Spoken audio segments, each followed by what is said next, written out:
अध्यात्म, स्पिरिचुअलिटी, लोग अक्सर अध्यात्म के बारे में बहुत कंफ्यूज रहते हैं।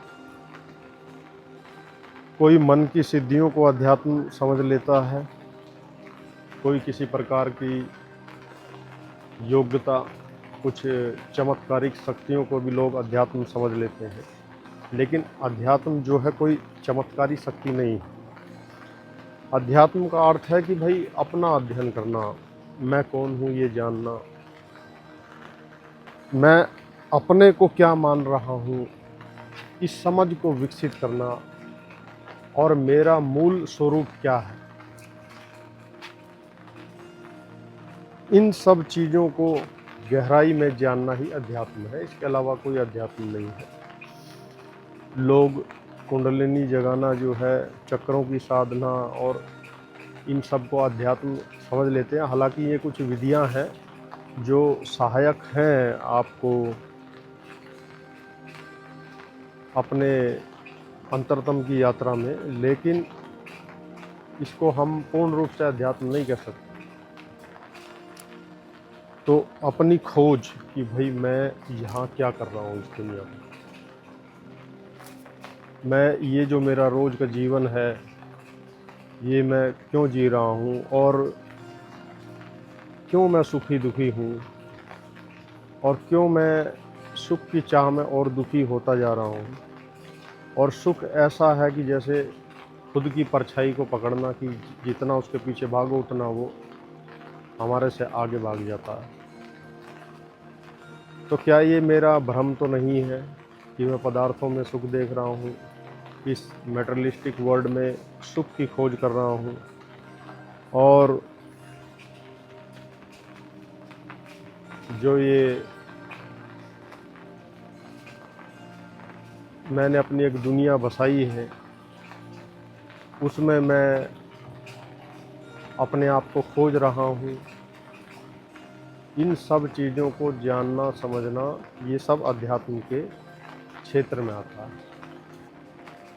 तो अध्यात्म है अपने मूल स्वरूप की पहचान कि मैं कौन हूँ, क्या मैं ये शरीर हूँ, क्या मैं मन हूँ, क्या मैं इच्छा हूँ, मैं हूँ तो मैं क्या हूँ। ये जो खोज है यही अध्यात्म है। इसके अलावा जो कुछ है वो सब, उसे आप माया कहो, प्रकृति कहो या कुछ और कहो, वो अध्यात्म नहीं है। अपने स्वयं को जानना वही अध्यात्म है। और अध्यात्म का क्षेत्र बहुत गहरा है, और मतलब इसको एक वीडियो में समावेश करना तो बहुत ही मुश्किल है। लेकिन आध्यात्मिक आदमी किन कारणों से होता है ये तो आप जान ही सकते हैं।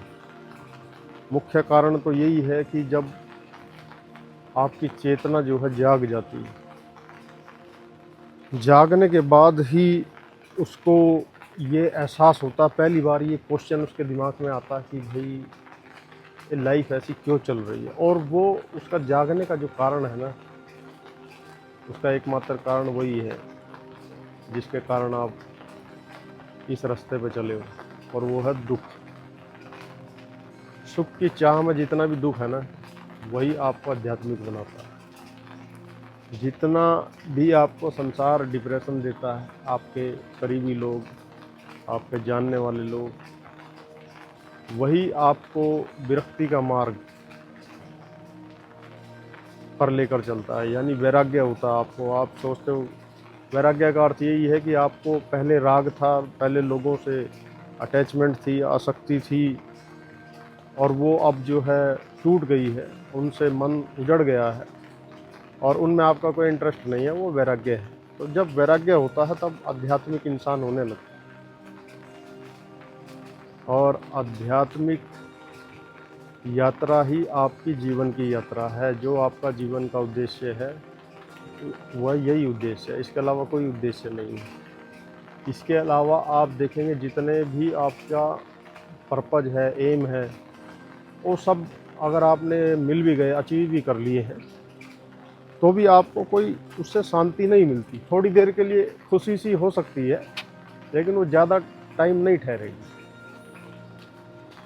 उसके बाद आपका जो है माइंड किसी दूसरे एम पे फोकस हो जाएगा, उसका और कोई पर्पज बनाएगा वो, फिर उस पे लग जाएगा। तो सारी ज़िंदगी की एनर्जी यूं ही वेस्ट होती रहती है।